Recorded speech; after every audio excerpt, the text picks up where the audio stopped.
Karamihan sa atin ay dumaan sa isang yugto ng pagkabata kung saan ang mga gulay ay wala sa listahan ng ating mga paboritong pagkain. Ampalaya, bitter gourd, being the number one enemy.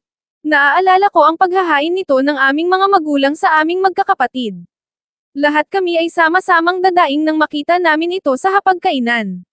Ngunit, sayang, kailangan naming kumain ng aming mga bahagi o harapin ang galit ng aking mama.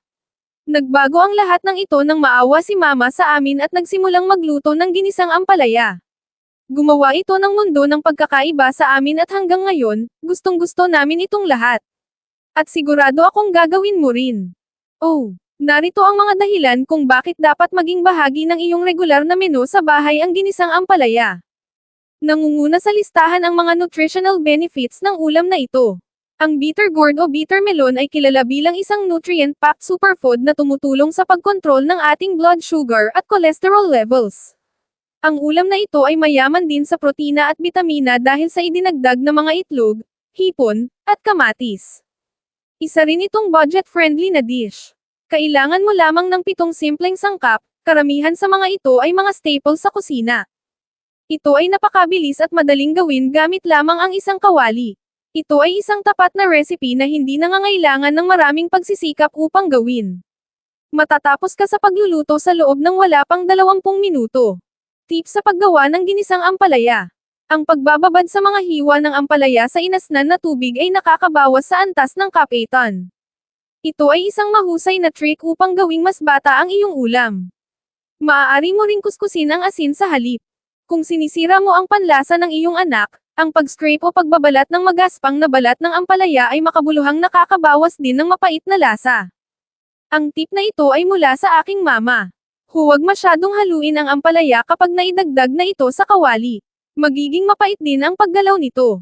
2 cups arang mantika, 3 cloves bawang tinadtad, 1 katamtamang sibuyas na tinadtad, 4 na katamtamang hinog na kamatis na hiniwa, 3/4 tasa ng tubig, 1 cups arang gawgaw, asin para ibabad at tikman, 2 medium bitter gourd, ampalaya, 2 pirasong itlog pinalo, gupitin ang bitter gourd sa kalahating paaba. Kuskusin ang mga buto at puting pith gamit ang 1 kutsara. Gupitin sa manipis na diagonal na hiwa. Ilagay ang mga hiwa ng ampalaya sa isang colander sa isang malaking mangkok.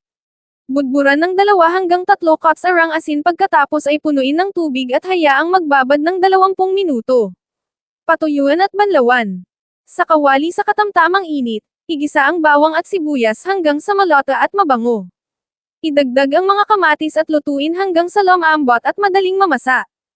Idagdag ang pinatuyong hipon, hibe, at lutuin ng 2 minuto. Ibuhos sa tubig at asin ng esesen. Dalhin sa kumulo.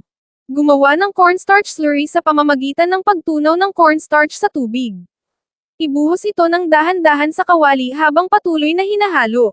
Idagdag ang bitter gourd slices. Lutuin hanggang lumambot, ngunit huwag masyadong haluin o ang ulam ay magiging napakapait.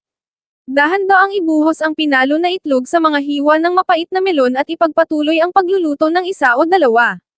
Alisin sa init at ihain.